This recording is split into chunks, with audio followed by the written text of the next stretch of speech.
What is up, you guys? Welcome back to the channel. Welcome back to another video. In today's video, we are gonna continue working on my E30 project and try to do the thing that I've been holding off on the most, which is the wiring and the fuse box and the engine bay area. If you guys have been keeping up with the build, you do know that in the last video I actually got the car finally on the ground. I went ahead and threw on the front and rear suspension, so all the suspension is literally brand new. Make sure you guys go check out that last video, because honestly it's pretty satisfying seeing everything under there brand new fuel tank. Literally almost all the parts down there are new, so make sure you guys go check that out. But yeah, in today's video, like I said, I'm gonna be working on this bundle of damn wires right here. There's just so many freaking wires that I really do not even want to deal with, but I actually labeled a lot of the things and I took a lot of pictures, so I think I can get this done by the end of the day, hopefully, fingers crossed. Obviously I got my handy dandy Red Bull to help me with that. But yeah guys, this car is just coming along so nicely. I can't wait to see this thing done. Just check out how good this damn engine bay looks. I spent so much time in this engine bay, just shaving it, getting it prepped, painting it. But yeah, one of the main things I have to do today is feed that wiring harness back through this hole down here and into the fuse box, because if you guys do remember, I doubt you guys do remember, but I took apart the entire wiring harness from this fuse box. It's an empty fuse box. I gotta plug everything back into the right place. I took a lot of pictures, so hopefully everything goes back correctly and I don't have any mishaps, because that will be costly at the end of the day. It will be kind of hard to track down if there is something wrong with the car. So yeah, I'm gonna feed the wires back through there from inside. I gotta clean up all those wires and then get them plugged back in here, and on top of that I'm going to be feeding those wires through this side right here, inside the fender, all the way down and around, and it's going to come out of this area right here, because I do not want to see any wires just showing over here. I did all this work, so I want to keep the wires to a minimum. It's going to be a little bit of work because I got to drill like a hole out in this area. Got to take this fender off, take these off. I've actually done this before. I did it on my old E30 project. I did the same exact thing and it worked out pretty nicely. You couldn't see any of the wires, but all these wires are dirty and murky, and I might even recover them in like this wiring loom like tape kind of thing. So yeah guys, without further ado, let me go ahead and get all this wiring cleaned up as much as I can, or as best as I can. Get it ran back through there, get these fenders off of here, and just get all that stuff sorted out. Let's get started on this wiring mess.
Alright guys, so I got a bunch of work done. After hours and hours of sorting through wires, I finally got this fuse box all wired back up and ready to go. I just didn't throw the fuses or relays in there. I can do that later on, that's not that important. But yeah, as you guys saw from the last few clips, I got that done, got it mounted, good to go. I also went ahead and routed these wires through this inner like fender well right here, and then out of here, which looks much cleaner. I removed whatever wires I'm not going to need, like AC and ABS, stuff like that. So I basically cleaned up the wiring harness as much as I can. Went ahead and threw some new like hockey tape or loom tape on there as well. Obviously I'm not done. These are like the headlight and fog light wires all right here, so I will be doing those later on, because either way I'm switching from those old, I believe they're called like halogen lights or whatever, where it's just one big light bulb, and I'm converting them to the new smiley headlight, which I will show you guys later on when I do end up doing those. So that's why the wiring looks like that for now, but either way I got it all tucked. Can't see any wiring from here, so that's the look I was going for. But yeah guys, it looks so much better now. We're inching closer and closer to when this car can be back on the road again. What I actually have to do next is tackle the brake booster. So if you guys don't know, when you do a 24 valve swap on these cars,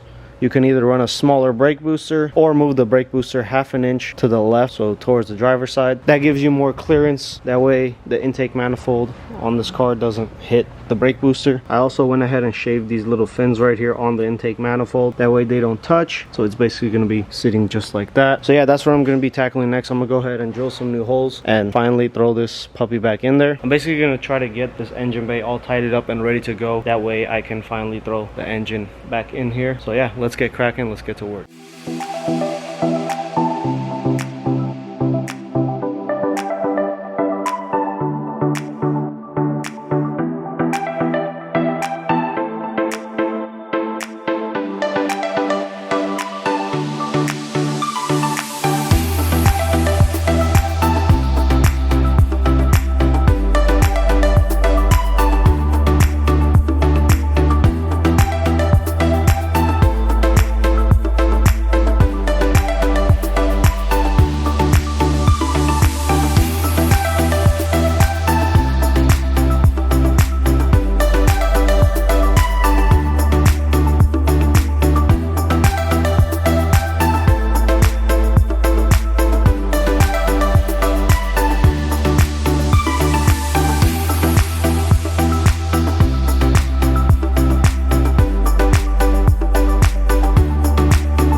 Alright guys, it is a new day today. Got a new Red Bull in my hand and I'm ready to get some work done on this car. So I actually went ahead and did a lot off camera because I didn't want to bore you guys with any of the boring stuff. But in that last clip you guys saw me get the engine in place finally in the E30. The only downside to that was I had to do it all by myself. I didn't really have any help, and because I did it by myself, I damaged the engine bay a little bit. So there's a few scratches there, chip here and there, but I'll get that fixed later. That should be easy to fix anyway. But so far the only damage to the engine bay is that and this little small chip on this side, which is no problem. But I don't know if you guys can tell, I already went ahead and got the wiring all done. So anything on this side is the E36 harness, and then this little plug right here, basically on this side, is the E30. So fuse box is all good to go. Got all the fuses back in there. I'm gonna switch all the fuses out for brand new ones. These are just the old ones that were already in there before. Now I already got the car started off camera because it did take me a couple days and some troubleshooting with some wiring issues. I had 3 ECUs. 2 of those were red label ECUs, which is the ECU you want to use in a 24 valve swap because it has EWS delete. But the stock ECU that this car came with is a silver label 506, which is basically the same thing as a red label ECU. I didn't end up using that this whole time, and I was using the red label, which both ended up being water damaged, unfortunately. Literally both of the ECUs were water damaged in the exact same way, and I had gotten both of those from the junkyard from 2 separate cars. I don't know what happened there. It's whatever.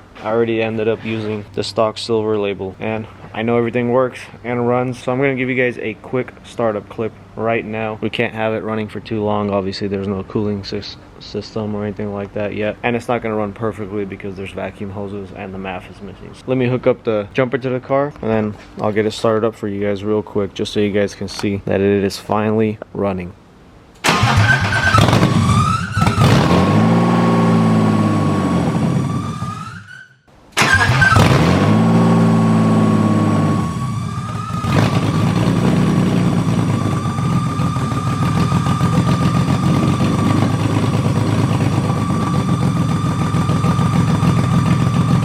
Well, there you have it. That squealing noise you guys are hearing is because of the belts and the power steering. There's obviously no power steering fluid in there just yet. So now in the rest of this video, I want to get this wiring all tucked and situated right here and just try to get as much done as I can in the engine bay. So I might throw in the radiator and all that good stuff and just get this engine bay looking like how it should be. So without further ado, let me get to work and start making some progress on this thing.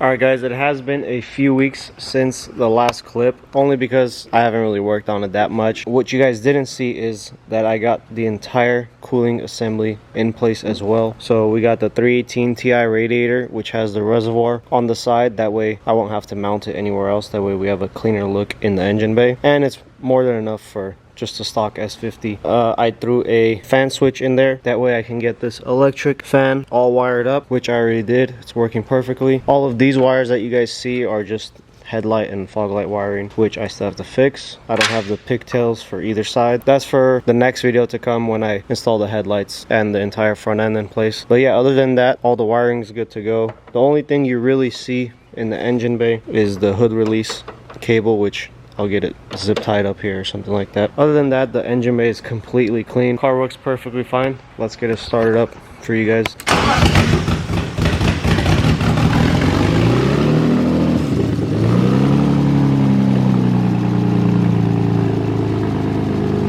Obviously there's no exhaust on it right now. All I have is like a basic mid pipe on there. So it's basically open headers right now. So the car is cold right now. I'm gonna let it warm up a little bit and then go out for a test drive. Hey bro, what we got for the driving setup? What you got? We got a bucket. We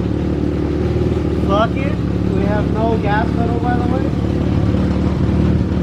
Just a rod. And we got a badass driver mod. Right.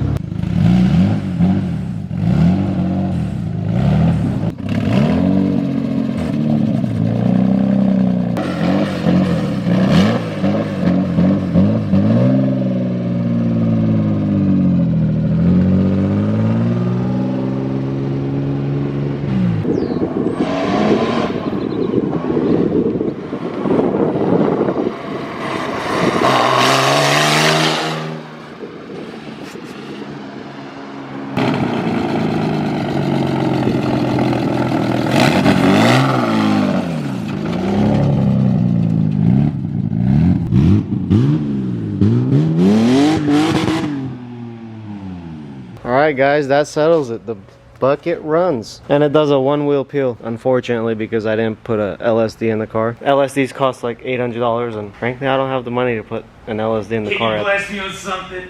Can you bless me with something? Money-wise.